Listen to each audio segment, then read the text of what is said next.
Hi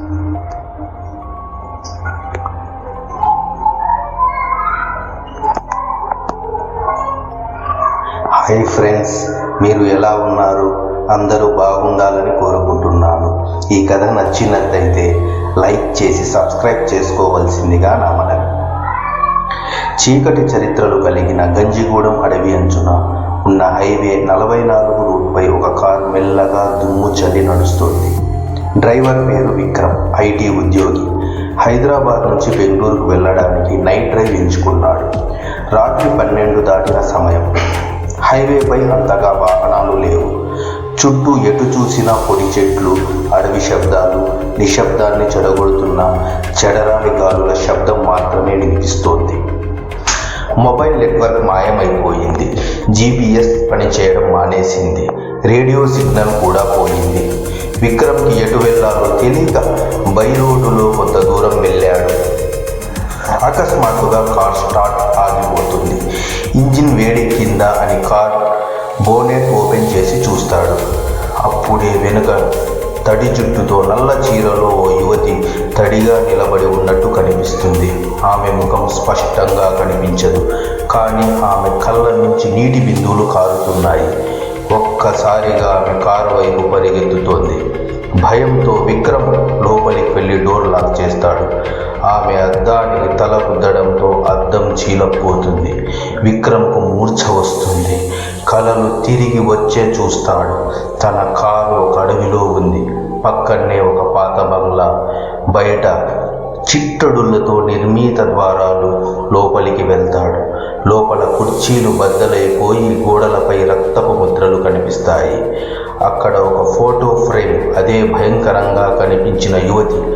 ఆమె పేరు రేణుక. 10 సంవత్సరాల క్రితం ఈ ఇంట్లో హత్య చేయబడి సజీవ దహనం చేసిన యువతి. ఆమె ఆత్మ ఇప్పటికీ అక్కడ తిరుగుతుందనే ఊహ ఉంది. విక్రమ్ మెల్లగా బయటకు వెళ్తాడు. కానీ రోడ్డు కనిపించదు. మళ్ళీ అదే బంగ్లా. టైం లూప్లో చిక్కుకున్నట్టు భయంతో అతను అరుస్తాడు. కానీ ఎవ్వరూ లేరు. ఒక్కసారి రాత్రి వస్తే బయటకు రావడం కష్టమనే ఆత్మ మాటలు అతను వింటాడు. ఆ సమయంలో బంగ్లా తలుపులు తన్నే శబ్దం, పైకి నడుస్తున్న అడుగుల శబ్దాలు, గోడలపై నీడలు తిరుగుతుంటే విక్రమ్ విరుచుకుపోతాడు. భయం అతని శరీరాన్ని అలుముకుంది. ఒక్కసారి ఆ భూతం ప్రత్యక్షమై అతనిపై దాడి చేస్తుంది. కానీ ఆ సమయంలో ఓ పిల్లి అరుపుతో ఆత్మ మాయమవుతుంది. ఉదయం వెలుతురు పడి విక్రమ్ బయటకు వస్తాడు. కానీ అక్కడ మళ్ళీ అదే అడవి, అదే బంగ్లా.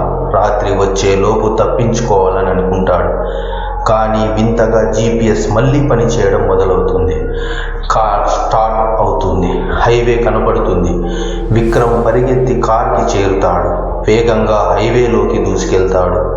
కానీ రేర్ వ్యూలో వెనకాల సీట్లో ఎవరో కూర్చొని ఉన్నట్టు ఒక నీడ కనిపిస్తుంది. కదిలే గొంతు. ఊపిరి తీసుకునేంత వరకే తప్పించుకోగలం. రాత్రి తిరిగి వస్తుంది. నేను మళ్ళీ వస్తాను అనే ఆహ్వానం. అదే సమయంలో హైవే పక్కన చిన్న గ్రామం కనిపిస్తుంది. అక్కడ ఓ వృద్ధుడు విక్రమ్ను ఆపి ఇలా అంటాడు, నీ కర్మ మొదలైంది. ఈ హైవే మీద పడ్డవారిని ఆత్మ వదలదు. తాను ఎలా చనిపోయిందో వారిని కూడా అలానే చంపుతుంది. విక్రమ్ ఆశ్చర్యపోతాడు. అయితే నేను ఇప్పటి వరకు బ్రతికేలా ఉన్నాను, ఎలా? వృద్ధుడు నవ్వుతూ అంటాడు, ఒక్కసారి ఆ ఇంట్లోకి అడుగు పెట్టిన తర్వాత నువ్వు బ్రతికేవాడివి కాదు, కానీ నీవు ఇప్పుడు నశించిన వాడివి.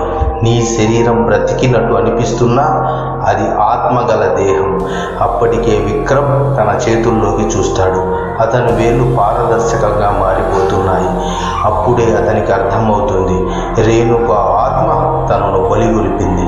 తన దేహాన్ని మానవుడు చూసేలా ఉంచి తన స్థలాన్ని కాపాడే దయ్యంగా మార్చేసింది. ఇక ప్రతి ఒక్క ప్రయాణికుడి కథను మొదలుపెట్టే బాధ్యత విక్రమ్దే. అదే సమయంలో మరో కారు ఆ దారిలోకి ప్రవేశిస్తుంది. డ్రైవర్తో మాటలు కలిపే విక్రమ్ ముఖం చీకటిగా మారుతుంది. హాయ్, ఈ దారిలో నేను పని చేయదు కదా, నేను కూడా ఇక్కడే చిక్కుకున్నాను అని అతను అంటాడు. కానీ ఆ ప్రయాణికుడికి తెలియదు, అతను మాట్లాడుతున్న వ్యక్తి మానవుడు కాదు, ఒక శాపగ్రస్త దెయ్యం. హైవే 44లో ప్రతి రాత్రి కొత్త పనుల కోసం ఎదురు చూస్తున్న రేణుక ఆత్మను సేవించడానికి కాపలా ఉన్న దెయ్యం.